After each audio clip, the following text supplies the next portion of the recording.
갈라디아 5장 16절로 26절의 말씀입니다. 내가 이르나니 너희는 성령을 따라 행하라. 그리하면 육체 욕심을 이루지 아니하리라. 육체에서 온 성령을 거스르고 성령은 육체를 거스르나니 이 둘이 서로 대적하므로 너희가 원하는 것을 하지 못하게 하려 함이니라. 너희가 만일 성령이 인도하시는 바가 되면 율법 아래 있지 아니하리라. 육체의 일은 분명하니 곧 음행과 더러운 것과 호색과 우상 숭배와 주술과 원수 맺는 것과 분쟁과 시기와 분냄과 당짓는 것과 분열함과 이단과 투기와 술 취함과 방탕함과 또 그와 같은 것들이라. 전에 너에게 경계한 것 같이 경계하나니 이런 일을 하는 자들은 하나님의 나라를 유업으로 받지 못할 것이요 오직 성령의 열매는 사랑과 희락과 평과 오래 참음과 자비와 양성과 충성과 온유와 절제니 이 같은 것을 금지할 법이 없느니라. 그래서 예수의 사람들은 육체와 함께 그 정욕과 탐심을 십자가에 못 박았느니라. 만일 우리가 성령으로 살면 또한 성령으로 행할지니 헛된 영광을 구하여 서로 노엽게 하거나 서로 투기하지 말지니라. 아멘.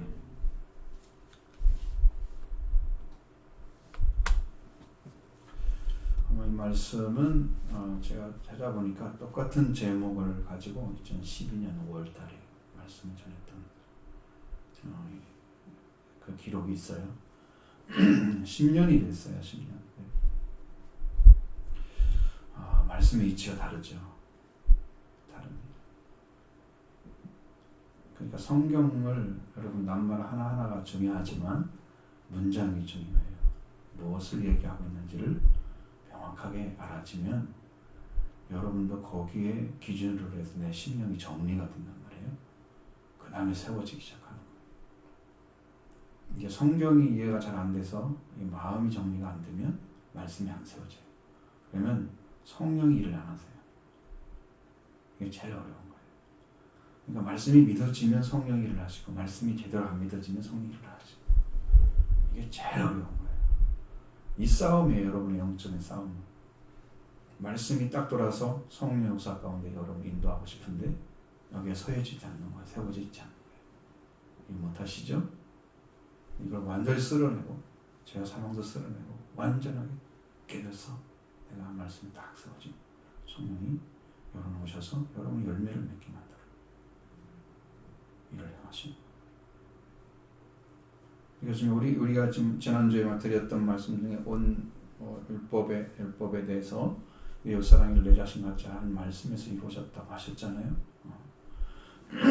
그걸 이제 그 그리스도를 우리가 주님으로 믿고 있습니다. 하나님의 아버지신 것도 알고 있습니다. 율법을 따르지 않는 율법을 따르지 않는 길을 찾아서 살아가는 자리에도 세워져 있습니다. 그 영적 분별력과 신앙으로 우리는 하나님이 내어주신 생명의 길을 주님과 함께 걸어가는 자가 되게 하신 거예요. 그 길을 찾게 하시는 거예요. 그래서 나를 주님께 내어드려서 주님이 우리를 사용해서 하나님의 일을 할 수 있도록 여러분이 그 일을 잘 해드려야 됩니다. 이제 고차원적인 신앙이죠. 근데 이제 기본적인 신앙도 있습니다. 근데 가장 중요한 것은 하나님을 사랑하는 사람이 되라. 그러면 여러분 마음도 세워져요.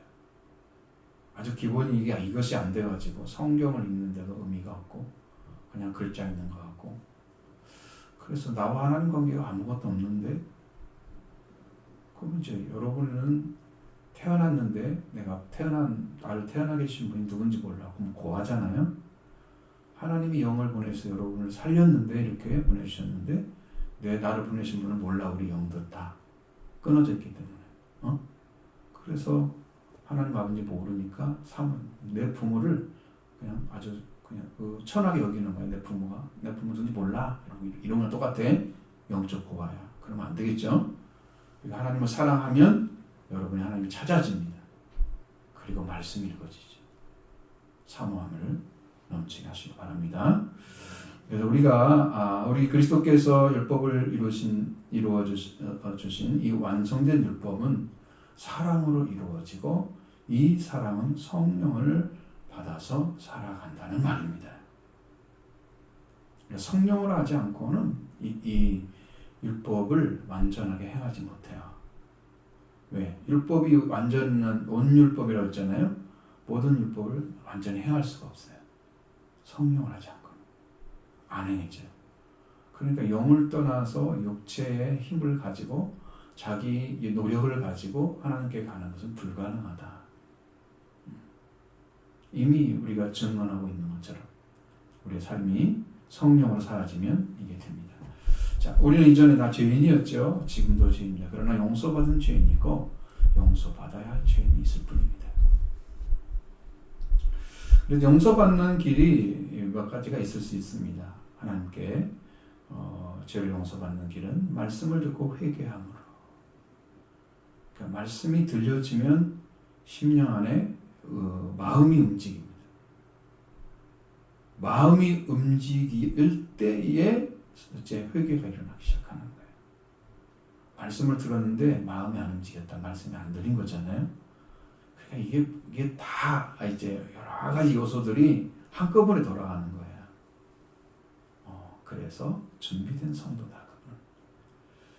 자, 말씀을 들었는데 이게 말씀이 딱 어떻게 되냐면 천국을 찾기 시작했어요. 저는 제가 아주 어렸을 때 교회를 갔을 때 처음에 찾은 게 천국이었어요. 이 나라 말고 내 아버지 나라가 있다고?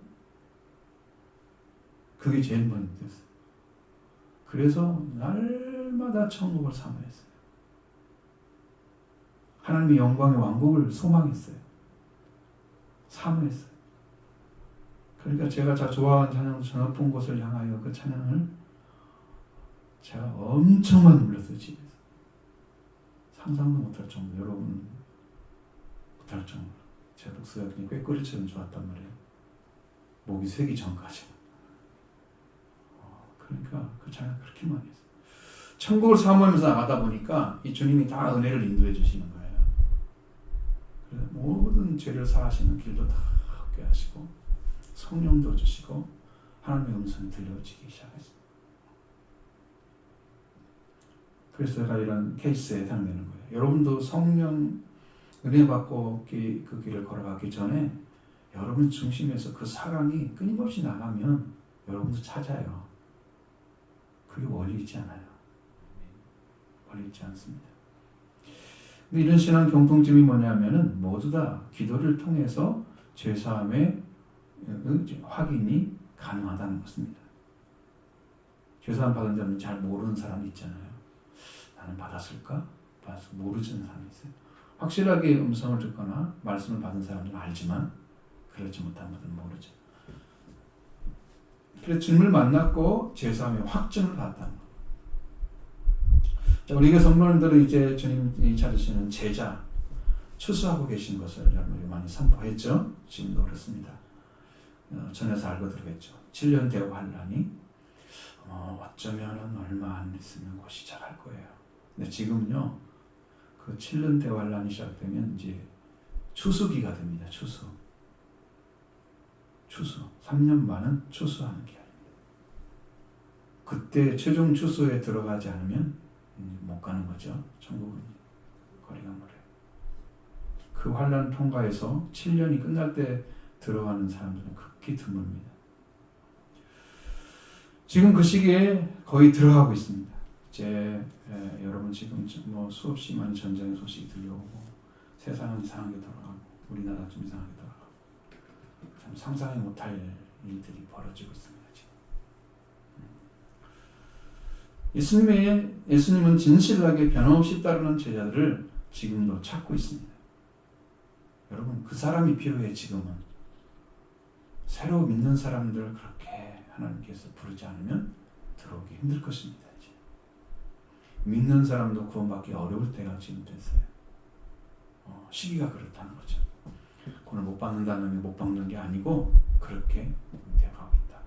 그래서 여러분들은 말씀을 듣고 소망을 잡고 또 하나님의 왕국으로 향하여 나오는 믿음의 자녀들이 되기를 바랍니다. 자, 우리가 이제 먼저 들은 말씀들 지난주에 갈라디아 5장 2절 15절의 말씀에서 율법에 대해서 완성된까지 말씀드렸죠. 오늘은 원율법을 이룬 자들은 성령을 따라 갖는 신앙을 갖게 된다 하는 것을 가르쳐주고 있습니다. 16절 말씀 보겠습니다. 내가 이르나니 너희는 성령을 따라 행하라. 그리하면 육체의 욕심을 이루지 아니하리라. 아멘. 여기 대비되는 언어가 있죠. 성령하고 육체입니다. 율법을 받은 신앙, 온전한 율법을 받은 신앙, 이제부터의 신앙생활은 너희는 성령을 따라 행하라. 성령을 따라 행하라고 말씀하시잖아요. 여기서는요, 언어에는 너희는 성령에게 행하라 그렇게 되어 있습니다. 여러분, 방향성이죠. 방향성. 자, 이걸 친구에게 갖다 줘라. 그러면 뭘 갖다 주라는 뭐가 있겠죠? 뭘 갖다 주라는 말이 있겠죠. 앞에가 주어가 있어야잖아요. 무엇을 갖다 줘라. 우리도 성령에게 행하라. 다 성경을 보면 성령에게 행하는 거지 성령을 행하는 건 아니에요. 우리가 성령을 행할 수는 없어요. 성령이 우리를 인도해 주시는 것은 되지만 성령을 따라 행하라고. 성령이 어떻게 인도하는데 내가 따라가 믿음의 확신을 주며 따라갈 수 있겠구나. 그렇게는 될 수 있어요. 말은 가능해요. 근데 오늘은 우리가 그를 향해서 달려가는 거예요. 그가 이끄는 대로 가야 된다는 의미입니다. 그래서 방향성, 성령에게 행하라. 성령을 따라 행하란 말은 성령에게 행하라고 하십니다. 또 바울이 갈라디아 성도들에게 성령에게 행하라고 명령하고 있습니다. 성령에게 지배권을 들여서 성령에게 순복하라 하는 것입니다. 성령은 생명을 가지고 오시죠. 아버지와 아들의 영이 성령입니다. 예수 그리스도께서 성령으로 오셔서 죄와 사망 권세를 이기신 그 은혜를 우리에게 주시고 우리의 생명을 가지게 하셨습니다. 그러니까 우리가 살아난 거죠. 그리스도를 통해서 우리 영이 깨어났습니다. 죽은 자 가운데 있었어요. 살아났어요. 산 자가 된 거예요. 그래서 성령에게 하라. 그 다음부터는 성령에게. 그분이 나에게 있으니까 그분에게 행하면 그분이 어떻게 해요? 부탁하고 의지하고 사랑하고 계속해서 그분에게 가면 어떻게 돼요? 그분이 인도를 해주시죠. 그래서 성령에게 행하는 것입니다. 근데 우리는 어떻게 해요? 성령이 막 임해서 뭔가 해야 된다고 생각을 했잖아요, 지금까지. 근데 그분을 향해서 가는 거예요. 아버지와 아들의 영이 성령입니다. 그분이 우리를 이끌어 가도록 그분에게 가는 거예요. 방향성이에요. 분명히 아셔야 돼요. 그게 달라요. 우리 성경은 여기 전부 다 성령에게라는 역격을 썼어요. 다 성령을 대격으로 다 변화를 시켜놨어요. 그러면 우리가 방향성을 잃어버렸어요. 우리가 성령을 갖다가 능력으로 행하고 성령이 행하려 되니까 성령이 능력을 행하고 그런 에너지로 생각을 하는 거예요. 그래서 성령을 부린다고 하는 말도 썼어요. 옛날에는. 무식한 거죠. 영적 무지는 변화시킬 수가 없어요. 성령의 하나님 영은 우리의 생명을 지키고 우리의 영혼이 영원한 생명을 주셔서 아버지의 왕국으로 천국까지 인도하는 분이기 때문에 그분에게 행해야 됩니다. 그러면 그분이 여러분을 데리고 갑니다. 그러면 육체의 일을 이루어지지 않아요. 그분에게 하고 있으니까. 그 성령에게 행하지 않는 사람들은 어떤 일을 하고 있어요? 육체에게 행하고 있는 거예요. 지금. 그 외에는 다 육체에게 행하고 있는 거예요. 그래서 온갖 범죄들이 다 일어나요. 성령과 관계없는 일들이 막 벌어져요. 현재 그리스도인의 옛삶은 옛시대와 새시대 사이에 육신의 소욕과 성령의 소욕 간에 또 신자의 마음속에 작용해서 그에 대한 지배권을 서로 얻으려고 하는 사망과 생명의 권세 사이에 긴장을 이루고 있는 내용입니다. 그러니까 둘 사이에 지금 서 있어요. 여러분 누구에게 갈 거예요? 육체에게 따라갈 거예요? 성령을 따라갈 거예요? 성령에게 행할 거예요? 방향이죠. 그분이 우리를 붙잡아서 여러분을 이기고 승리케 하셔야 됩니다. 이것이 전쟁처럼 말을 하는 거예요. 그래서 우리가 성령에게 행함으로 성령에게 지배권을 드렸을 때 생명을 얻고 구원을 자라서 구원을 받고 하나님의 영광의 나라 천국에 들어가는 자가 됩니다. 일단 기본은 천국에 들어가는 자가 되는 것이 예수님이 처음 회개의 복음을 전했을 때 하신 말씀 같습니다. 회개하라, 천국이 가까이 왔다. 딱 한 가지잖아요. 다른 복음을 전한 게 아니었어요. 천국이 먼저였어요. 세상에서 이상하게 바라보는 분은 이 성경의 방향을 모르기 때문에 받는 분들이에요. 시각이 잘못된 것입니다. 그렇게 하시려고 성령께서 행하시기 때문에 육체의 일을 행하지 않아야 된다 말씀하고 있습니다. 우리는 천국에 들어가는 그날까지 성령에게 행하게 될 때 육체의 욕심을 이루지 아니할 것입니다. 육체의 욕심을 이루지 않습니다. 하나님의 영과 상관이 없이 자신의 즐거움이나 유익이나 자신에게만 필요한 것들을 갖기를 원하고 하는 그런 모든 것들이 육체의 욕심입니다. 욕심이라는 것은 분수에 지나치게 탐내거나 누리고자 하는 마음이에요. 분수에 지나친다 분명히 썼죠. 그러니까 성경의 어떤 기준을 초과해서 그쪽으로 향하는 거예요. 육체 쪽으로. 응? 그래서 하나님의 상관없이 자신의 즐거움을 누리고 싶어 하는데 그것도 분수에 지나치게 탐내거나 누리려고 하는 마음이 이루어가려고 육체는 노력을 합니다. 그러니까 그것이 이루어지지 않게 성령의 인도하심을 받으라고 말씀하고 있는 거죠. 그래야 이런 일이 안 벌어져요. 그리고 육체에서 온 성령을 거스르고 성령은 육체를 거스릅니다. 17절 말씀 보십니다. 육체에서 온 성령을 거스르고 성령은 육체를 거스르나니 이 둘이 서로 대적함으로 너희가 원하는 것을 하지 못하게 하려 함이니라. 이 소욕이라는 단어는 욕심이라는 단어의 동사형입니다. 욕심은 충동, 욕망, 갈망 이걸 가리키고 있고 소욕이라는 단어는 욕구하다, 원하다, 탐내다 말이 다르죠? 동사형이니까. 그래 똑같은 의미죠. 그러니까 욕심, 냈다는 것은 똑같은 것입니다. 육체의 소욕은 육체가 욕구하는 것을 이라고 번역하고 이건 기소 본능에 의한 욕구를 가리키는 단어입니다. 육체의 소욕이란 말은 육체가 욕구하는 기소 본능에 의한 요구를 말하고 있습니다. 그러한 요구는 성령을 거스릅니다. 여러분이 은혜를 사모하는 데 있어서 자주 마음에서 육체로 향합니다.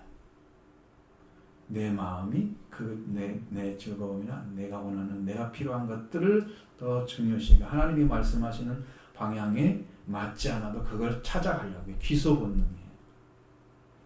비둘기의 기소 본능이 있죠?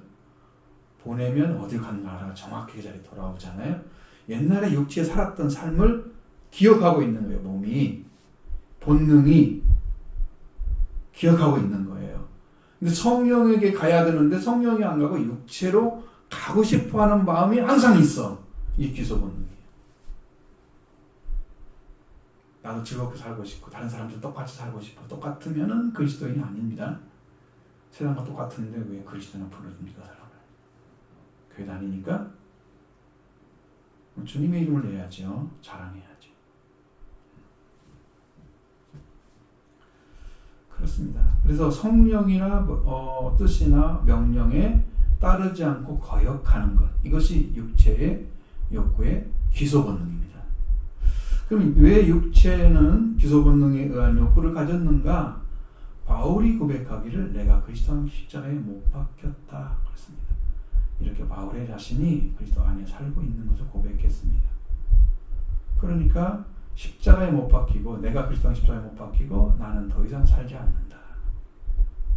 오직 내 안에 그리스도께서 사십니다. 이제 내가 육체 안에 사는 것은 이것은 사는 이것은 나를 사랑하셔서 나를 위하여 그 자신을 넘겨주신 하나님의 아들의 믿음 안에 살고 있다라고 고백을 했습니다. 이거 완전히 번역을 한 거예요. 지금 현재형이에요. 내가 지금 그리스도와 함께 죽지 않은 사람들의 심령 안에는 항상 있어요. 이게 이걸 가지고 싶은 게 있어요. 육체의 욕구를 갖고 싶은 게 있어요. 나도 이렇게 살고 싶고 저도 그렇게 살고 싶고 육체의 만족을 위해서. 하나님이 아니고 나. 그렇게 합니다. 자, 그러면 내가 그리스도의 십자가 못 박히고 더 이상 난 살지 않는다고 고백했잖아요. 그리스도 내 안에 사신다고 그랬잖아요. 이게 어떻게 오냐면 그리스도가 영으로 오시는 거예요. 아들의 명분으로 오시는, 그래서 아들과 함께 산다고 그러죠. 아들과 영이, 그리스도가 동일한 분이시죠. 네, 그리스도 아들로 내 안에 오시는 거예요. 나는 죽었고 그분이 나의 지배권을 가지고 살아요. 영으로. 그러면 육체를 행하지 않겠죠? 그러지 않으니까 육체를 행하는 거예요. 이게 안 이루어져요. 그래서 우리가 그리스도와 세례를 받아서 그리스도 안으로 매장이 돼서 그리스도와 함께 다시 일으키심을 받으면 여러분 그 다음부터 그리스도가 여러분 안에 내주하십니다. 이게 복음이에요. 여러분 이 일이 안 이루어지는 이상 변화는 없다고 생각하시면 돼요. 변화가 안 돼요. 어느 정도까지는 돼요. 그게 가는데 그 다음은 진척이 없어요. 신앙이 똑같은 거예요. 왜? 죽지를 않으니까 부활이 안 되는 거예요. 말씀에 순종해서 죽은 만큼 부활이 이루어져요. 영적인 것. 깨달음도 그렇게 이루어져요. 영도 깊어져요. 성령을 통해서 더 깊이가 높이가 다 달라져요. 네, 죽지를 않고 그냥 신앙생활 유지하니까 변화가 없는 거예요. 그러면 굉장히 퍽퍽하고 답답하죠? 죽어야 돼요.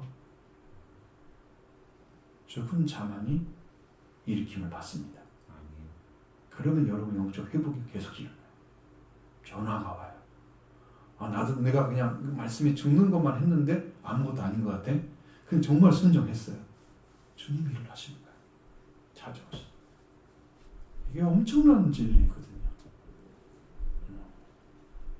그렇게 되십니다. 그래서 사랑하는 성도 여러분, 이제 그리스도 은혜를 삼으시고 간절히 찾으시길 바랍니다. 여러분이 하나님 아들임을 고백하십시오.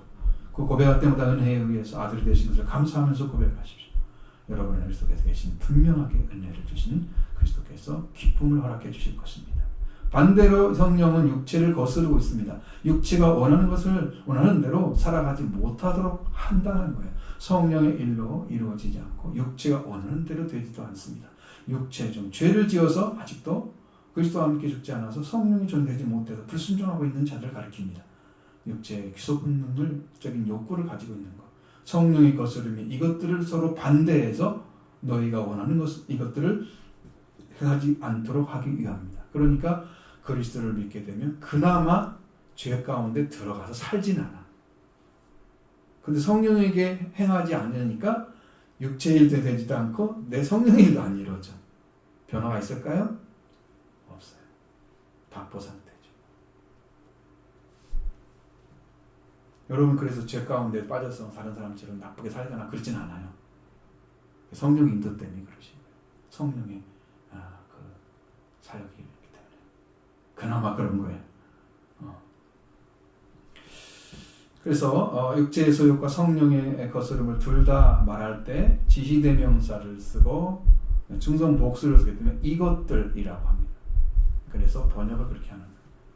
둘 다 막 이렇게 성령 인격인데 둘 다 이러면 안 되잖아요.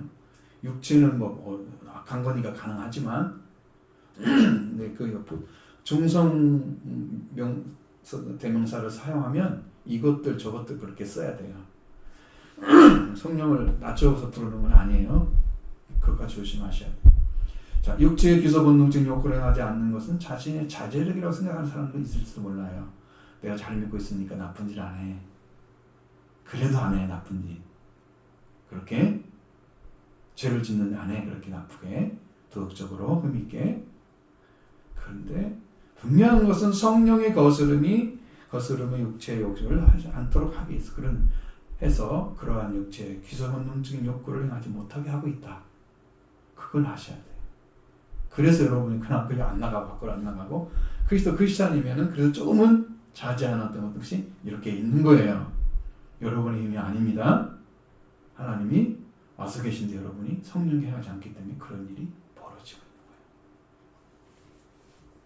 근데 여기서 바울을 통해서 한 가지 선언해주고 있습니다. 18절 말씀 보십니다. 너희가 만일 성령의 인도하시는 바가 되면 율법 아래 있지 아니하리라. 아멘. 이 말씀도 성령의 인도가 아니고 성령에게 인도되고 있으면 이렇게 됩니다. 이게 정확한 거지. 만일 너희가 성령에게 인도되고 있으면 너희는 율법 아래 있지 아니하리라. 성령에게 어떻게 인도가 되고 있어요? 성령이 오셔서 여러분을 인도하기 때문에 성령에게 인도되고 있는 거예요. 응? 그분이 스승이 되시고 우리에게 길을 열어주셔서 그리스도가 이루신 길로 인도를 하고 있는 거예요. 지금 데리고 가고 있는 거예요. 그러면 이 율법 아래 있지 않다. 율법 아래 있는 자들은 다 뭐 하는 자다? 죄 아래 있는 자다. 응? 죄 아래 있지 않다. 성령에게 인도된다. 그러면 방향이 어디예요? 성령에게잖아요. 그 다음 인도된다. 수동적이죠? 자기가 가는 게 아니에요. 내가 그를 향해서 가게 할 때 그대로 순종해 드리는 거예요. 그래서 육체가 죽는 거죠. 육체에 행하지 않고 율법 아래 있지 않습니다. 자, 우리는 성령에게 인도되는 신앙을 가져야 합니다. 성령이 우리의 스승이십니다. 성령을 잘 알지 못하는 분들은 성령을 능력으로 사용합니다. 자신은 주인이고 성령은 우리에서 일하는 능력이나 에너지로 생각한다. 한국교회 부흥사들이 많이 그러고 다녔습니다. 그렇지 않습니다. 성령은 아버지와 아들의 영이기 때문에 우리를 진리 가운데로 인도하는 안내자, 스승자, 돕는 자, 위로자가 되십니다. 때로는 상담자도 되십니다. 카운셀러가 되십니다. 이렇게 성령이 인도되고 있으면 우리는 율법 아래 있지 않습니다. 그러니까 율법 할래 그거 행하지 않아도 괜찮아. 그거 아무것도 아니야. 그리스도의 역사하시는 사랑을 역사하는 믿음밖에 없어. 어? 할래나 벌래나 아무 상관이 없어. 이제는 우리는 율법을 이루신 그리스도 말미암아 이웃을 사랑하는 사랑을 가지고 또 사랑을 사는 그런 옳은 율법이 이루어진 자이기 때문에 우리는 이것이 가능했던 거예요. 이런 삶이 됩니다. 그러면 육체에 이르는 무엇으로 어떻게 구체적으로 무엇을 말씀하고 있을까요? 자, 19절 21절의 말씀입니다. 육체에 이르는 분명하니 곧 음행과 더러운 것과 호색과 우상 숭배와 주술과 원수 맺는 것과 분쟁과 시기와 분냄과 당 짓는 것과 분열함과 이단과 투기와 술 취함과 방탕함과 또 그와 같은 것들이라. 전에 너희에게 경계한 것 같이 경계하나니 이런 일을 행하는 자들은 하나님의 나라를 유혹으로 받지 못할 것이요. 아멘. 육체는 부패하거나 유혹에 빠지는 죄의 성품입니다. 그러니까 여러분 이것을 내가 육체를 해결할 수가 없어요. 이미 성령의 역사, 말씀으로 날 고쳐지지 않았으면 나는 부패하고 있는 거예요. 그러니까 입에서 더러운 물이 나오고 아무렇게나 말하고 쉽게. 근데 또 유혹이 오면은 유혹을 이기지 못하고 빠져요. 쉽게 빠져요. 어떤 일을 할 때 잘 이렇게 이겨내는 자체가 없어. 그러니까 그 일이 있으면 나도 그냥 해버려. 그냥 해버리는 거야. 생각도 안 해. 생각이 절제하는 힘이 여기 자체가 없어. 자기 자제, 셀프 컨트롤이 안 되는 거예요. 그게 육체의 죄를 말합니다. 그래서 육체는 죄를 짓습니다. 육체는 죄에 사방되어 죄에 대해서 짓고 형제 마음을 찾는 자가 아니기 때문에 형제에게도 죄를 짓습니다. 이것이 육체입니다. 육체는 명백하다. 성경은 분명하다 했지만 명백하다. 안 드러나는 것이 없다. 다 보인다는 거예요. 사람들이. 첫 번째, 먼저 음행과 더러움과 호색. 첫 번째는 음행입니다. 이건 포르네이아. 부정한 성교라고 되어 있습니다. 이 부정이라는 단어는요, 부부가 서로의 정조를 지키지 않은 것을 부정이라고 그래요.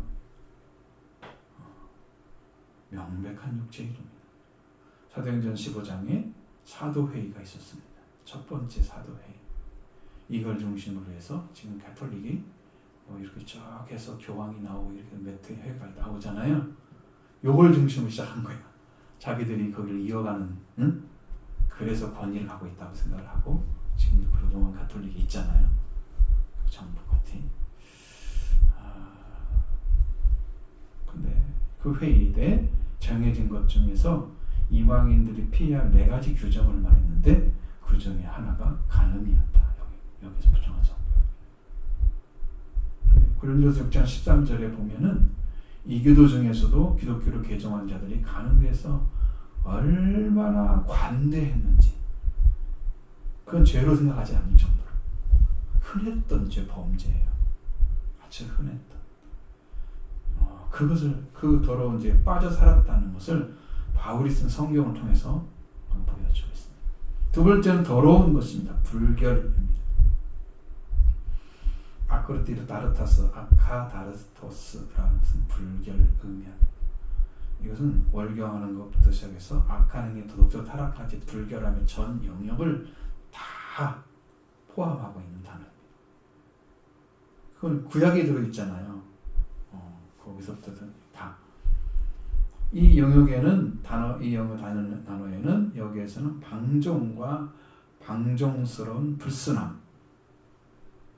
그래서 이건 성적인 타락을 가리키고 있습니다. 세 번째는 호색이라는 단어를 씁니다. 아셀케라는 서로 방종이나 방탕이나 호색이라는 말을 사용합니다. 이건 성적인 도착을 의미하고 있습니다. 이게 이제 본능적으로 감정이나 덕성의 이상으로 인해서 사회적인 어그러진 행동을, 사회 도덕의 어그러진 행동을 보이는 것이 도착이라는 거예요. 도착이 일어나는 일은 원인들이 많이 있었는데 밝혀지지 않아. 분명히 있을 건데 알지를 못해 사람들이 못 찾아내. 어떤 심리에 숨어져 있는 거죠. 이 도착이라는 성도착이라는 심리학적 용어, 성과학적 용어가 성도착이라는 말입니다. 이 사람들은요, 도착이 되면은 이렇게 됩니다. 사람 외에, 인간 외의 대상에 대해서도 합니다. 그리고 자신이나 상대방이 느끼는 고통이나 불력은 아랑곳 하지 않습니다. 그리고 어린 아이나 기타 관계에 동의하지 않는 자들에서 다양한 종류의 지속적이고 강렬한 환상이나 욕구나 행동을 합니다. 성적 흥분을 포함해서 그렇게 하는 그런 단어예요. 이론이라는 사람은 확실하게 육체의 명백한 도착에 빠질 수도 있습니다. 육체의 일을 명백한 우상숭배와 주술과 원수 맺는 것과 분쟁과 시기와 분냉과 당짓는 것, 분열한 것이다. 또 있죠. 이것은 이제 다른 거죠. 종류가. 자, 네 번째는 우상숭배입니다. 아이돌 톨라 트레이아. 아이돌라 트레이아. 이건 무슨 우상숭배라고 얘기합니다. 아이돌라 트레이아는 아이돌론이라는 형상, 우상이라는 단어와 섬김이라는 라트레이아를 합성합니다. 그냥 우상을 섬기는 것. 이교들이 하고 있는 것들이었어요. 하나님께 돌아와서도 마음은 돌아오지 않고 그 우상에게 향하고 있는 사람들 있잖아요. 지금 그 교회를 다니는데 집에 우상단지를 모시는 사람들이 시골에 있는 과거에 있었어요. 제가 영종교회에 있을 때도 있었어요. 거기서도 그렇게 그걸 감춰놨더라고. 위에다가 벽장이라고 옛날에 있죠. 집에다 또 하나의 그 장소를 만들어 놓고 문을 열면 이게 들어가고 그런 거 있었잖아요. 거기다 숨겨놨더라고, 단지를. 기억이 나지. 그러니까 하나님을 섬기는데 그 어느 순간 이제 버렸다고 그러더라고. 3개월 지나니까. 하나님께로 돌아오지 않은 성, 그리스도인인데 아직도 마음이 돌아오지 않고 다른 걸 섬기고 있는 거야. 우상되는 것들을. 매우 중요하죠. 다른 신을 너는 나의 다른 신을 내게 두지 말지니라. 하나님께서 인류를 향해서 첫 번째 계명, 인간의 타락으로 생긴 일체 것들에 대해서 하나님 외에는 너에게 아무 신도 두지 말라고, 다른 신도 두지 말라고 말씀하고 있습니다. 성별 의식이 없이 다른 신들도 하나님과 동등한 이제 섬기고 있다면 하나님에게 다른 신을 두고 있는 거예요. 그래서 이것은 우리 인간의 말 중에서 가장 큰 우상 숭배가 말입니다. 여러분 말로 하나님을 사랑한다고 말로 우상을 섬기다가 막 그래요. 어느 때는 저 사람 하나님 믿는 사람 같아요. 근데 어느 때 보면 아니야. 다른 것도 가지고 있네. 말씀으로 돌아와서 성별된 언어를 사용해야 됩니다. 하나님 말씀으로 성령으로 나오는 말을 사용해야 됩니다. 그래야 우상에서 끊어져요. 인간의 말은 죽이는 말, 하나님 말씀은 살리는 말입니다. 인간의 말을 가지면 우상입니다. 역시 탐심도 우상입니다. 다섯 번째 조술입니다. 육체의 명백한 것이죠. 조술은 마술이나 마법을 가리키고 있습니다.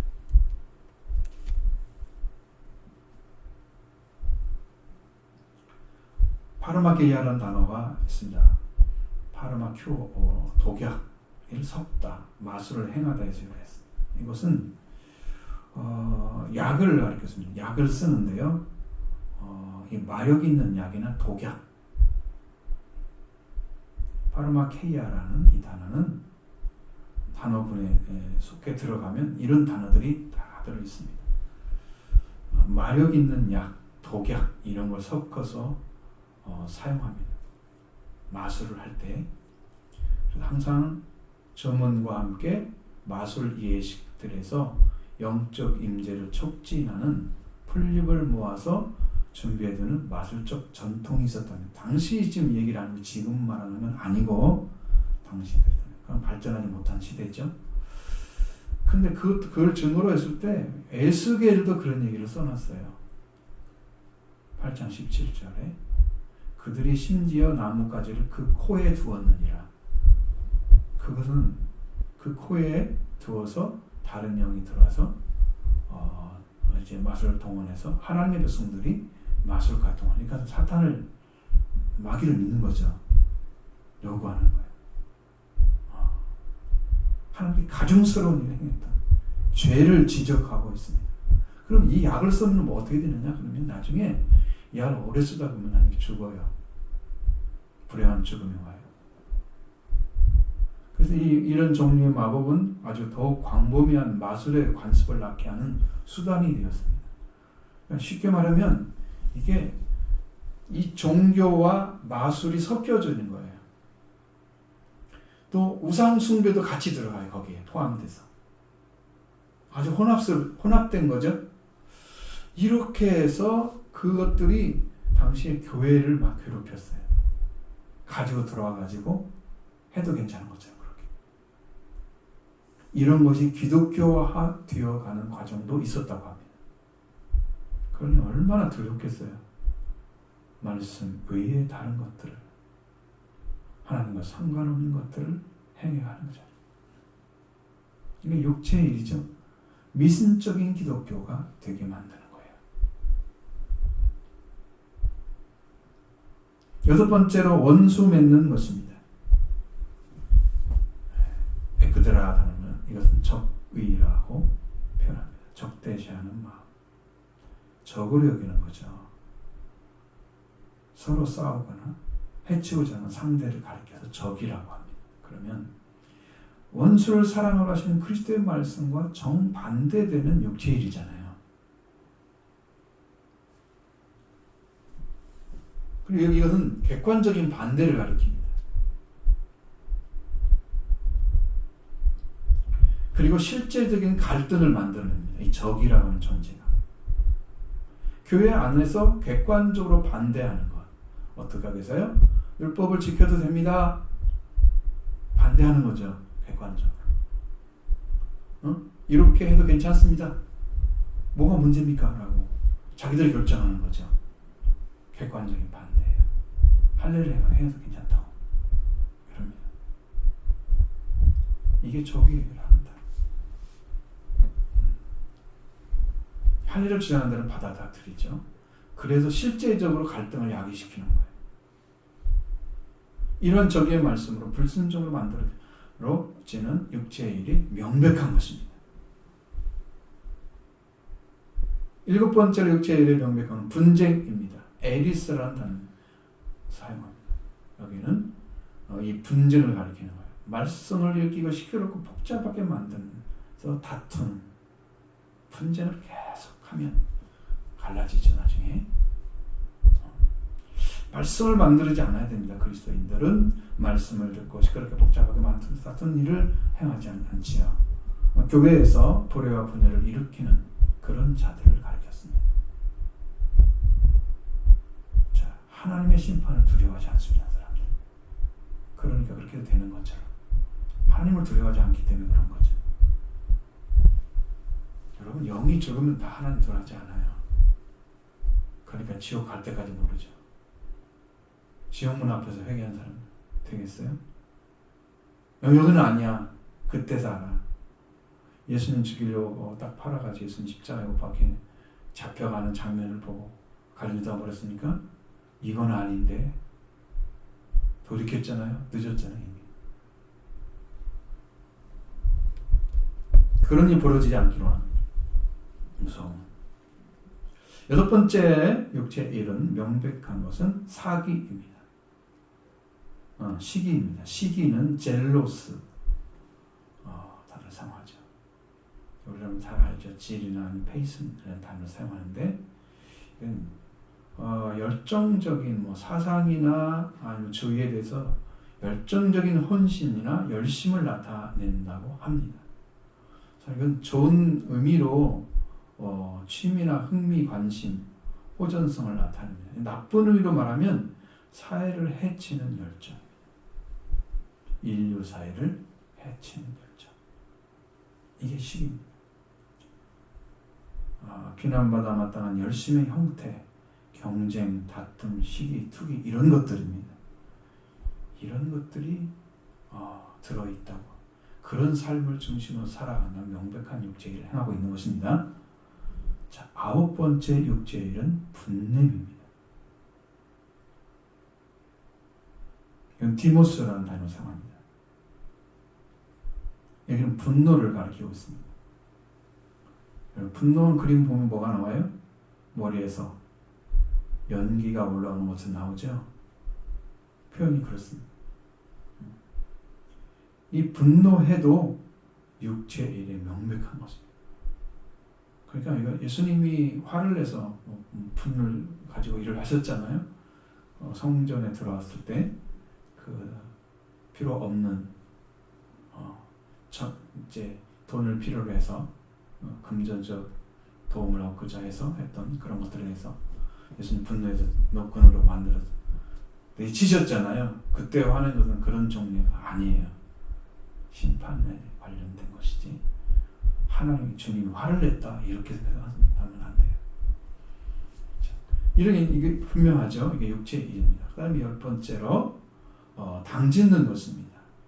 아리데이아라는 단어를 사용합니다. 이건 비열한 본성, 이기주의를 가리키는 것입니다. 이 번역은요, 당짓는 것이라고 번역을 했는데 당짓는 것이 아니에요. 전혀. 이건 천한 이기주의를 가리키고 있습니다. 천한 이기주의. 자, 이기주의 중에서 자신의 이익만을 꾀하고 사회 일반의 이익을 염두에 두지 않는 이기주의자들, 천한 이기주의자들입니다. 육체의 명백한 일. 이제 이 세상에서 그렇게 가는 자들이 너무 많습니다. 여러분, 일하는 건 다 이기주의예요. 자기를 위해서 일하잖아요. 맞죠? 그러지 않을 수가 없잖아요. 그래야 다른 사람을 도와줄 수도 있지. 그죠? 그렇지 않고 자기도 못하는데 누굴 도와주겠어요? 그걸 가지고 사람들이 이기주의를 하지 않죠. 그렇게 말을 붙이지 않습니다. 그런 일은. 그렇죠? 기본적인 삶이기 때문에 천한이기주의는 그렇지 않습니다. 전혀 다르죠. 자기의 이익만 꾀하는 사람. 어떻게 해서라도 이익만 되면 되는 거예요. 사회 일반의 이익은 아예 염두에 두지 않아요. 천한이기주의죠. 이들이 당짓는 자들이라고 표현을 한 거예요. 그들의 그런 세상에서 자란 자들은 그런 가치관과 성품을 가지고 육체일을 행합니다. 우리들은 그리스도를 믿고 그 은혜로 인해서 하나님의 아들이 되었으니 이러한 삶이 아니라 이타주의 삶을 살아야 합니다.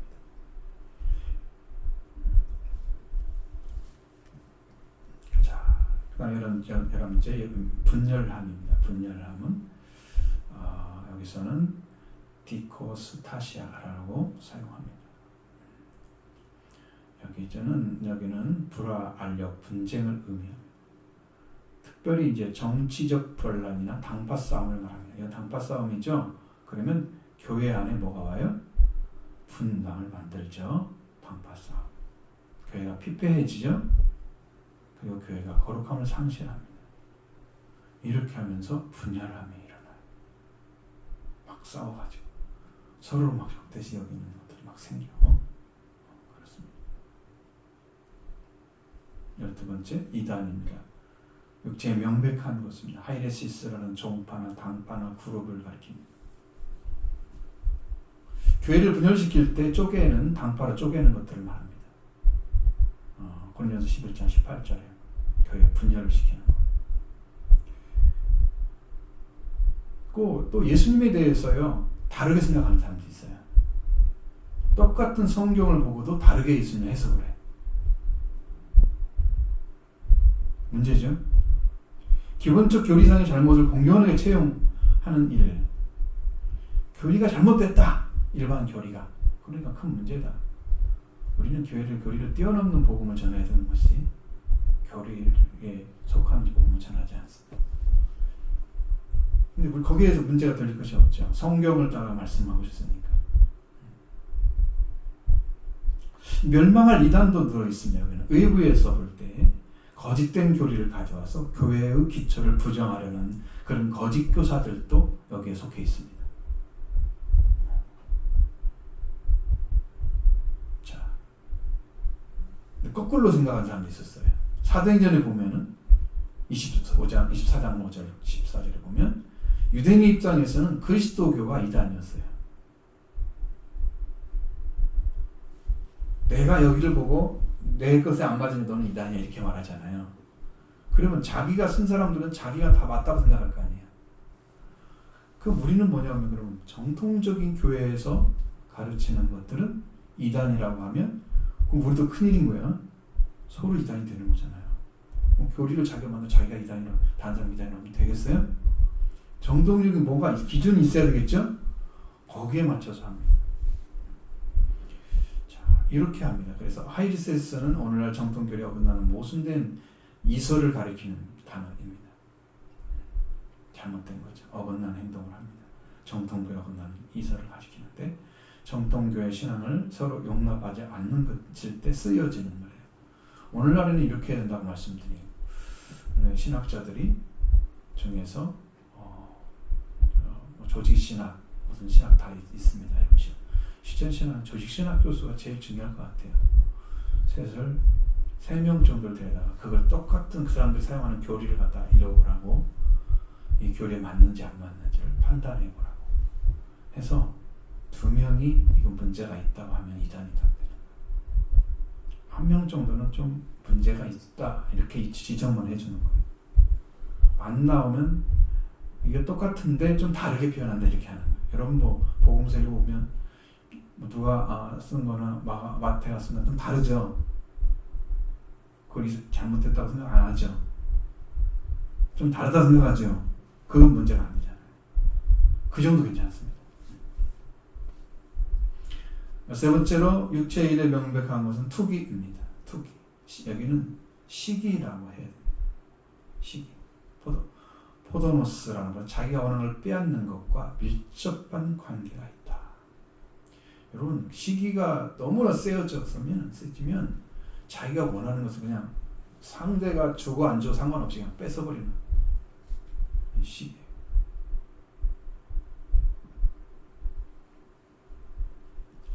남의 물건을 훔치고 탐내거나 자기가 더 나은 처지에 있는 사람을 미워하는 마음 생기잖아요. 시기죠. 비교를 하면 이런 일이 생깁니다. 비교. 여러분은 한 분 한 분이 여러분의 정체성이 있어요. 나의 특징이 있고 내가 좋은 점이 있어요. 부족한 점도 있지만 그런 것은 메꿔 가는 것이고, 그럼 나의 장점을 가지고 살아가는 사람들의 삶은 그걸 비교해가지고 저 사람은 저건 나쁘든 너는 왜 그래? 그러면 자존감이 떨어지잖아요. 이런 일을 하면 안 돼요. 여러분대로 하나님 그 창조하신 대로 여러분 가치를 가지고 있어요. 여러분 자체가. 여러분이 중요한 것입니다. 여러분 자부심을 가지세요. 그리스도를 믿고 하나님의 아들이 되셨으니. 이 믿음을 가지고 여러분 서셔야 됩니다. 하나님 인정하시면 됩니다. 거기서 탈락하면 이 세상이 아무리 인정해도 끝입니다. 세상이 너를 칭찬하는 화가 있을 것이다. 하나님이 칭찬해야 화가 없는 거죠. 그게 육체에 속한 것입니다. 잘 찾아보십시오.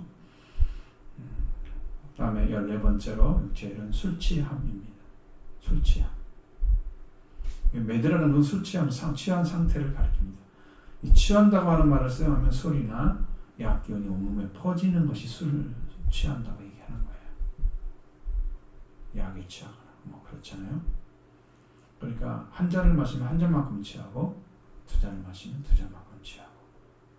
그러니까 술을 마시는 것이 허락이 안 된 거죠. 취하지 말라 그랬습니다. 술 취하면 안 되는 거예요. 다 취한 것이죠. 한 잔을 마셔도 술 취하고 두 잔. 그러다가 이제 그 문제가 생기는 거죠. 여러분은 에베소 5장 18절에 술 취하지 말라. 방탕한 것이는 이거는 방탕한 것이니 오직 성령으로 충만함을 받으라. 이건 방탕한 것과 술 취함이 동일하게 취급되고 있잖아요. 술에 취하지 말고 지금 성령의 충만을 받는 것이 우리가 해야 될 일이죠. 반대로 가고 있습니다. 자, 15번째는 육체의 일은 명백한 방탕함입니다. 코모스라는 단어를 사용합니다. 이것은 방탕이라는 단어입니다. 주석자기에 빠져 생실이 좋지 못함이라는 말입니다. 사람들은요, 만찬을 한 다음에 횃불을 들고 막 돌아다녀요. 음악을 곁들여서 줄지어서 거리를 지나다니고, 남녀 친구들이 집에서 노래하면서 노는 거, 반쯤 취해서 흥에 취해서 친구끼리 막 떠들썩하게 야간 행위를 하는 거, 이런 거 다 포함되어 있어요. 이것이 방탕한 삶으로 이야기를 합니다. 밤늦게까지 지체하면서 취음을 탐닉하는 연애와 술자리, 이런 것들도 다 방탕함에 들어갑니다. 주로 뭐에 들어가요? 주색잡기라고 하는데 술에 들어가죠. 색은 여자를 가리키는 거예요. 색은 여기는 색이란 말 안 쓰고 전부 술에 관련된 거죠. 이게 방탕한 삶입니다. 육체일의 명백한 일이죠. 이것은 무엇을 잃어버리냐? 하나님의 나라를 잃어버립니다. 이런 육체의 15가지에 해당되는 일 중에 하나라도 있다면 여러분은 깊이 생각해야 됩니다. 왜? 전에 너에게 경계한 것 같이 이런 일을 하는 자들은 하나님의 입으로 받지 못할 것이라고 말씀하신 것이 있기 때문에 그렇죠. 여기 경계했다는 말이 이제 잘못 해석한 건데, 앞에서 말한 것과 같이 다시 말한다, 이런 뜻이에요. 원어로 보니까 아주 명백해요. 경계한다는 말이 아니고 두 번째 말하니까 경계한다는 말로 이제 표현을 한 거예요. 더 강하게 하기 위해서. 분명합니다. 갈라디아 5장 16절 18절에 말씀하신 것과 같이 이와 같이 행하는 자들은 하나님의 나라, 하나님의 왕국을 상속하지 못할 것이다. 하나님의 왕국과 상관이 없는 육체의 삶을 즐기다가 즐기고 살아가는 사람들의 결론은 하나님 아시죠? 성경에 이미 기록되어 있습니다. 사랑하는 성도 여러분, 여러분들이 하나님 왕국에 들어가기 위해서 많은 시간과 정성과 마음을 들여 신앙생활하고 있는데 육체의 행함으로써 하나님 왕국을 상속하지 못하는 신앙생활을 해야 하면 어떻게 되겠습니까? 안 되겠죠? 그래서 이런 신앙생활을 하지 말아야 됩니다. 열심히 신앙생활을 하면서 거꾸로 하나님 나라를 상속하지 못하는 자가 된다면 가장 불행한 삶을 사는 거예요. 신앙생활 하고 하나님 나라도 못 들어가고 이러면 안 되죠. 육체에 행하지 마시기 바랍니다. 그 성령 안에 행하라. 그리하면 너의 욕심을 이루지 아니할 것이라고 말씀하셨습니다. 22절 3절의 말씀 보십니다. 오직 성령의 열매는 사랑과 희락과 평과 오래 참음과 자비와 양선과 충성과 온유와 절제니 이 같은 법을 음지할 법이 없느니라. 아멘. 성령의 열매에 대해서 말씀하고 있습니다. 성령의 열매는 9가지. 어떠한 일에 힘써서 거둔 결과를 비유해서 하는 말이 열매입니다. 자, 성령에게 심어서 성령에게 인도받고 성령에게 씨를 뿌렸더니 나온 결과가 있단 말이에요. 성령 열매, 성령의 열매를 해서 힘써 거둔 결과를 가리킨 단어 열매를 쓰는 것입니다. 앞에서 성령을 따라 행하라가 아니라 성령에게 행하라 그랬죠. 그렇습니다. 성령에게 행하라. 우리의 행함이 모두 성령을 향해서 행하는 것입니다. 성령이 인도하신 바가 되면 그건 율법 아래 있지 않다. 그건 율법이 완성된 거다. 말씀하셨죠? 자, 성령에게 행하는 자, 성령에게 의해서 맺어지는 열매. 첫 번째가 사랑입니다. 이 사랑은 하나님의 사랑을 가리키는 것이 아니고 하나님의 사랑이 이루어져서 인간을 사랑하는 사랑을 가리키는 거예요. 사람을 사랑하는 거예요. 내 마음에 사랑이 있느냐? 성령의 열매 맺느냐? 이거죠. 자기부정적이고 기꺼이 남에게 주어지는 사랑이 하나님의 아가페 사랑인데 이 아가페 사랑을 하는 사람, 하나님의 사랑으로 인해서 용서받은 자가 사람을 사랑하는 사랑으로 다시 이제 성령을 통해서 사랑하는 삶이 이루어진 사람들. 내 받은 사랑이 크기 때문에 형제를 사랑하는데 형제를 사랑해서 그리스도가 몸을 내어준 것처럼 자기 자신을 내준 것처럼 여러분도 나를 내어놓고 목숨을 내놓고 사랑하는 사랑. 거기까지 가면 자는 사랑이죠. 이 사랑을 말합니다. 두 번째는 희락입니다. 희락은 카라라는 단어를 사용합니다. 기쁨과 즐거움, 조이, 영어로 조이로. 자, 로마서 14장 17절에 보면은 하나님의 나라는 먹는 것과 마시는 것과 것이 아니요 오직 성령 안에 있는 의와 평강과 희락이라고 기록하고 있습니다. 성령 안에 있는 거예요. 자, 우리 기쁨은 주 안에서 있는 기쁨입니다. 주님 안에 있는 자는 우리가 이제 우리의 주인이 찾아졌기 때문에 영이 만족합니다. 내가 여러분이 지금 만족하지 못하고 뭔가 두렵고 뭔가 답답하고 그런 것은 여러분의 주인이 없기 때문입니다. 여러분의 생명의 주인이 주님인 것을 아는 사람은 주님 만나면 기뻐요. 주님 내 안에 계시면 기뻐요. 주님이 항상 든든해요. 안 넘어지죠. 기쁨은 여러분에게 힘을 가져다 줍니다. 그래서 기쁨을 얻어진 것을 빌립보 3장 11절의 말씀에서도 형제들아 들어 나의 형제들아 주 안에서 기뻐하라. 너에게 같은 말을 쓰는 것이 내게 크름이 없고 너에게는 안전하다. 계속해서 말씀하는 것은 주 안에서의 기쁨입니다. 안에 들어간 거예요. 나는 하나님 안에 지금 들어가 있어요. 내 영이 살아있습니다. 하나님 안에 감춰져 있어요. 그러면 나는 하나님 안에 이미 들어간 찾아진 자죠. 그러니까 우리 안에는 성령으로 이미 기쁨이 와 있어요. 열매가 맺어져 있습니다. 빌립보 4장 4절에도 항상 기뻐하라. 주 안에서 항상 기뻐하라. 내가 다시 말하는 기뻐하라. 여러분 찾아진 자들이기 때문에 성령으로 주님 오셔서 우리에게 늘 만나주시고 기쁨을 함께 가질 수 있도록 해주십니다. 우리가 다 기뻐하는 거죠. 주님 안에서 기뻐합니다. 또 그것이 성령의 열매에 나타납니다.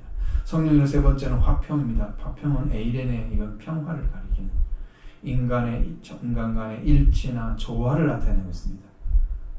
이 평화는 하나님과 평화만 말하는 게 아니에요. 이게요. 전부 열매는 밖으로 드러나는 걸 얘기하는 거예요. 응? 이렇게 영적인 관계를 말하는 게 아니에요. 이건 이미 이루어졌기 때문에 이것이 어떻게 해야 돼요? 밖으로.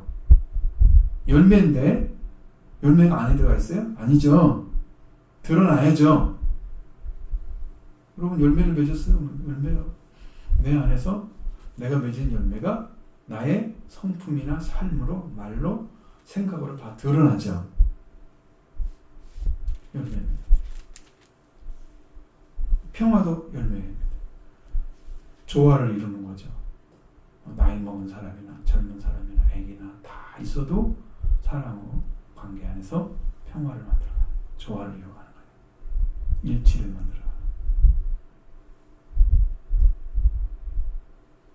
영의 생각은 생명과 평안이라고 그랬죠. 평화입니다. 영으로 들어간 사람들은, 성령을 통해서 하는 사람들은 평화를 가지고 있습니다. 이거 바로 가질 수 있어요. 이 평화를 가진 자들이 하나님의 아들입니다. 평화를 주는 사람이 돼요. 화평케 하는 자. 하나님의 아들이죠? 평화를 가지고 있는 것입니다. 성령의 14번째 열매는 오래 참음입니다. 마크루디미아라고 합니다. 오래 참는 것. 이건 성령의 열매로서 결국 상호 간에 보정이 되는 것을 의미하고 있습니다. 이게 무슨 말인가? 참 어려워요. 근데 여기는 이제 이 말씀을 들으면 여러분 이해가 될 것입니다. 야고보서 1장 2절로 4절의 말씀. 자, 이 말씀을 통해서 여러분이 이해가 될 것입니다.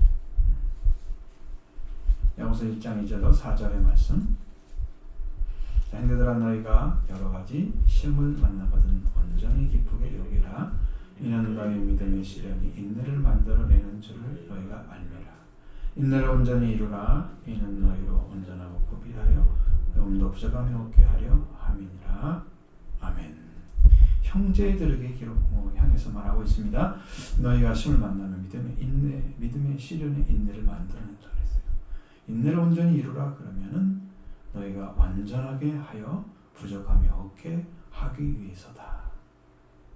인내는요, 시간이 지나면서 채워지는 거예요. 보정하는 거예요. 사진도 보정하잖아요. 그러면 처음에 찍은 것보다 달라지죠. 완전히 달라진 색깔을 가지게 되죠. 부족함을 다 채워주죠. 다 만들어줄 수 있잖아요. 우리 사람도 하나님께 부족함을 주었지만 이게 인간으로 살아가는 삶도 부족함이 많아요. 그런 것들을 다 채워져가는 작업이 인내를 통해 들어오는 거예요. 하나님도 우리한테 인내를 해주시고 계시는 거예요. 여러분도 인내를 해주셔야 됩니다. 열매가 맺어져서 더 참아주고 제가 좀 잘 되기를, 좀 바르게 세워지기를 이렇게 보정을 해주는 거예요. 오래 참음으로. 오래 참음과 인내는 동일한 단어입니다. 성령의 5번째 열매는 자비입니다. 이 자비는 친절이라고 하면 됩니다. 크레스테토스라는 선함, 친절함, 우정. 자비란 단어는 전혀 들어있지 않아요. 여기에는 잘못 번역한 것입니다. 친절은 앞에 직접적인 유관적인 행동을 활동과 마찬가지로 그리스도에 의해서 인도되는 사람의 삶 속에 항상 살아있고 능동적으로 그리고 자발적으로 생기는 거예요. 이 친절이라고 하는 것은.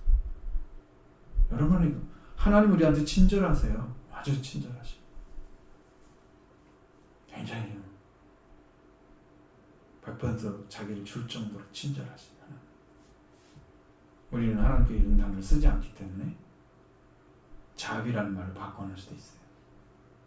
자비로 보세요. 근데 이것은 나에게 맺어지는 성령의 열매인데 하나님의 자비를 왜 거기다 얘기를 해요? 그죠? 물론 사람도 자비로울 수 있습니다. 근데 그런 내용이 안 들어있다. 이 단어 안에는. 그러니까 이것도 새롭게 고쳐져야 돼요. 친절.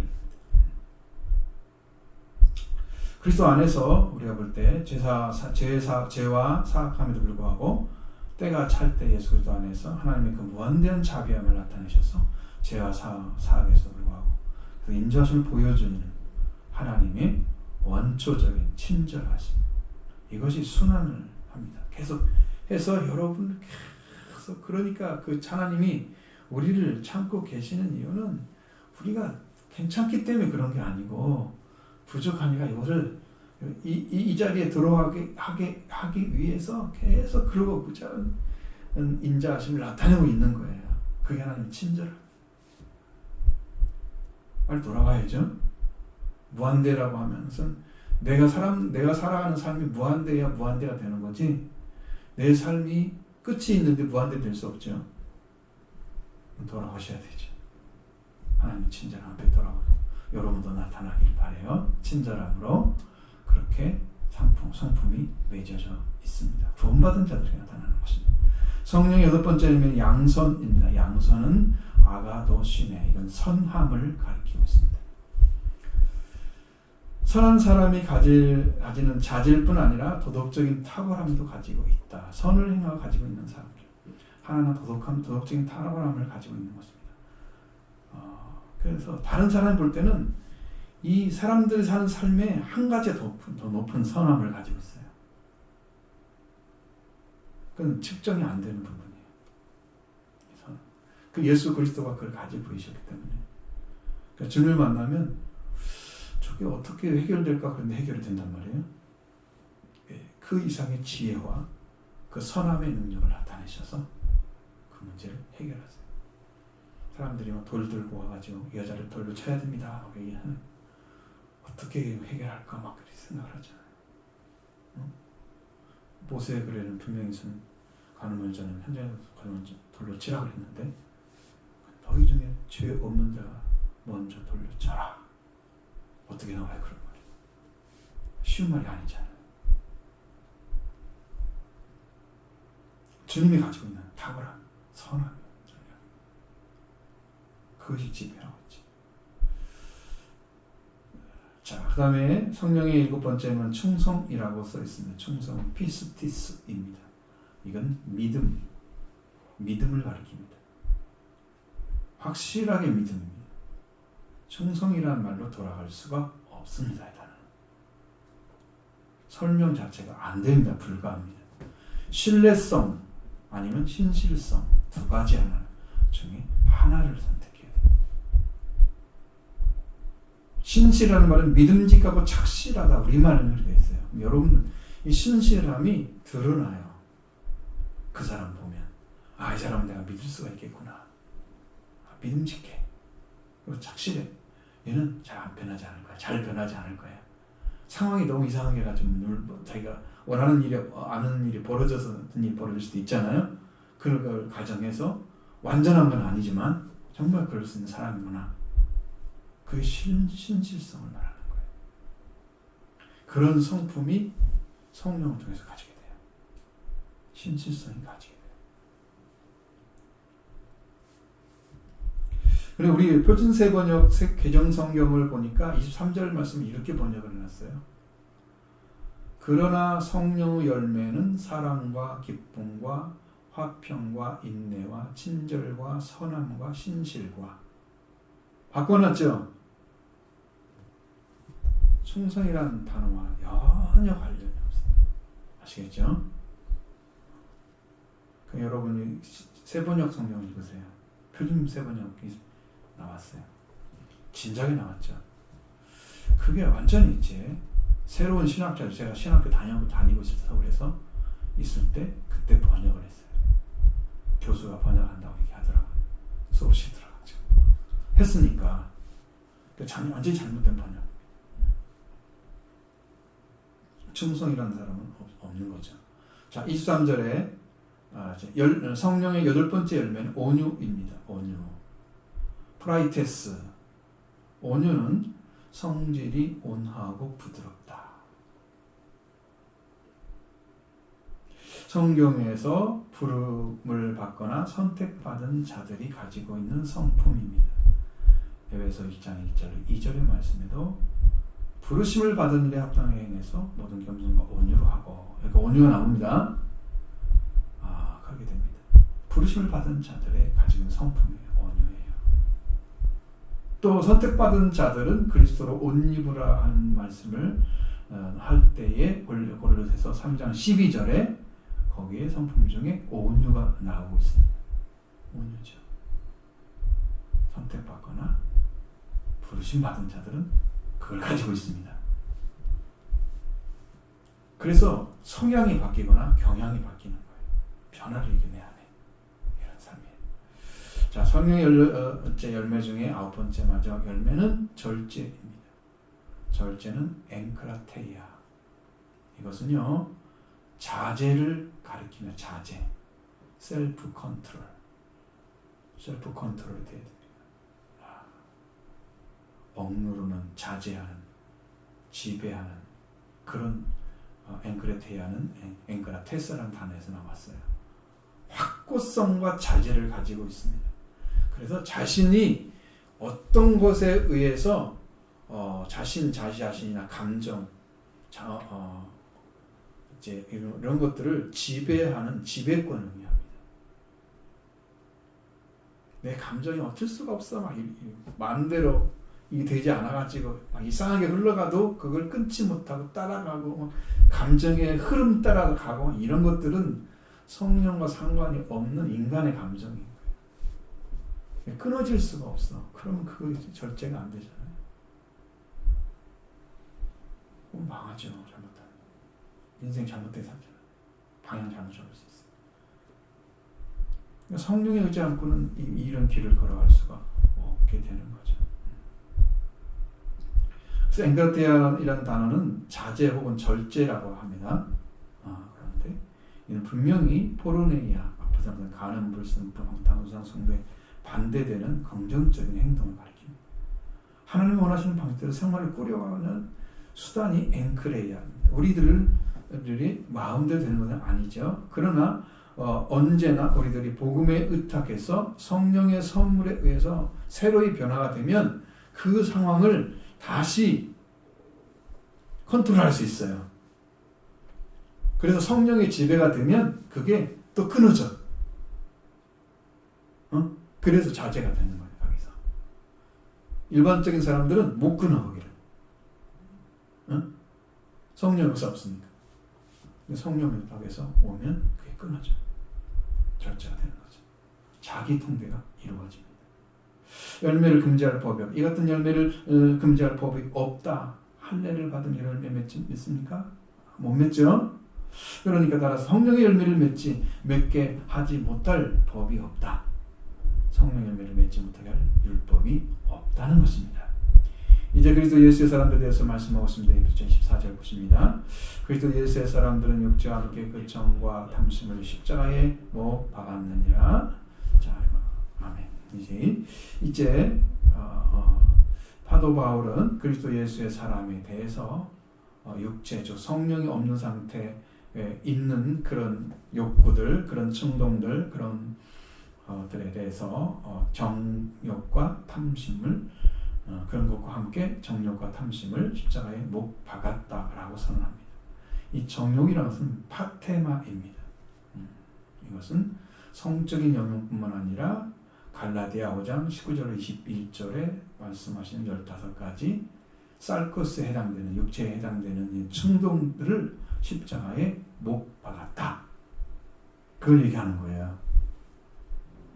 따라서 죄가 없어진 것을 단순히 강조하고자 하는 거예요.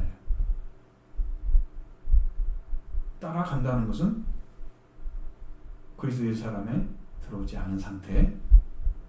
흉내내면 안 되죠. 가짜는 흉내를 많이 내잖아요.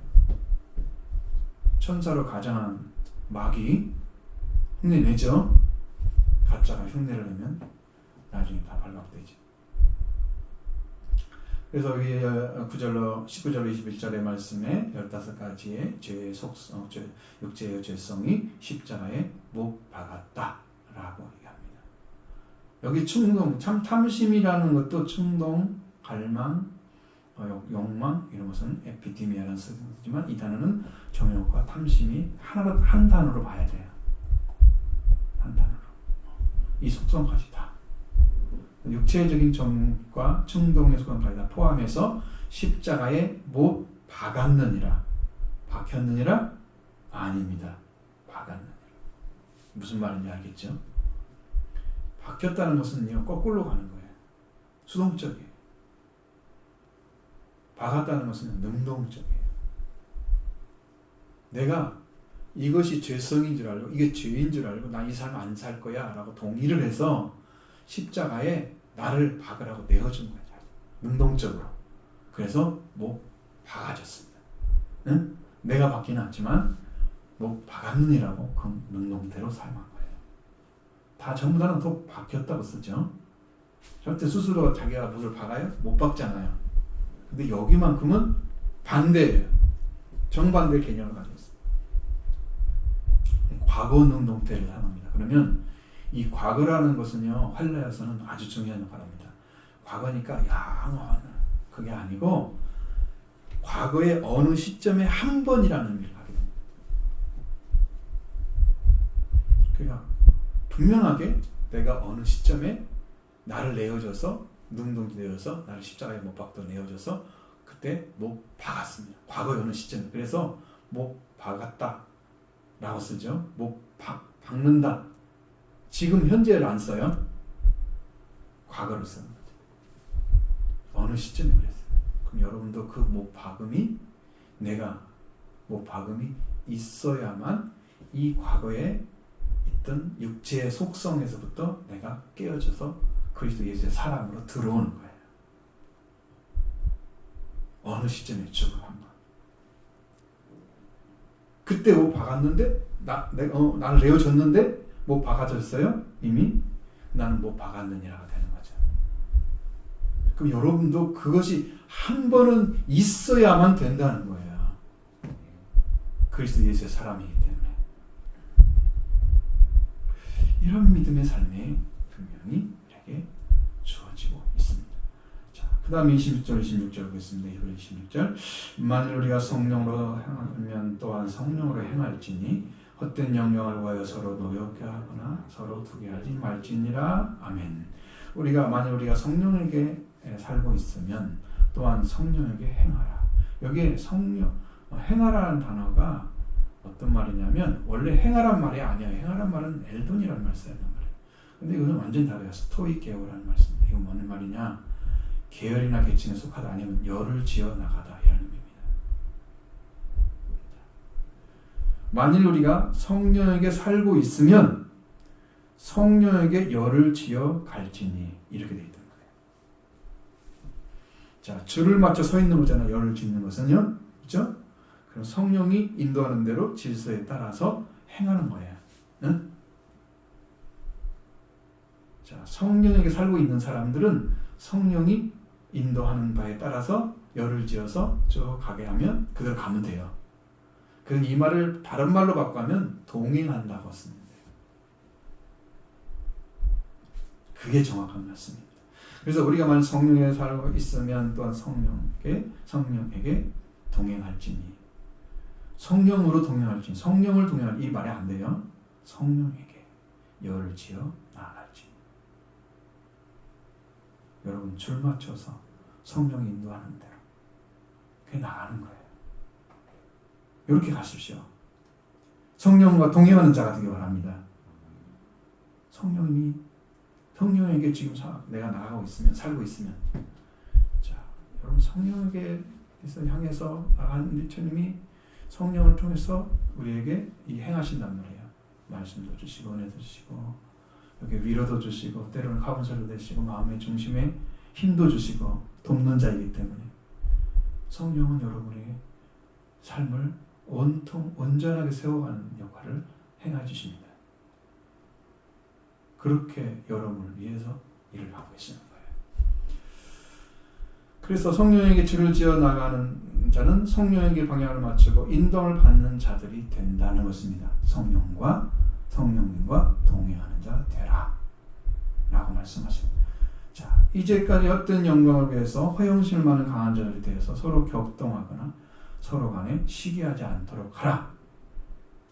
앞에 다 말씀하셨잖아요. 그걸 재정리하는 거예요. 이제 결론입니다. 우리가 육체를 따라하지 않는 거, 따르지 않는 것은 성령에게 행하고 있는 것입니다. 육체의 일은 그리스도 예수 십자가에서 이미 끝이 났습니다. 그것처럼 여러분도 끝을 내시기 바랍니다. 어떻게? 동의를 하죠. 나도 이런 속성이 있습니다. 나를 죽여. 나를 죽이라고. 십자가에 죽이라고. 내어주는 거죠. 그렇게 해서 이제는 성령에게 줄을 서서 성령과 함께 살아가는 그런 큰 믿음의 자녀들이 다 되시기를 바랍니다.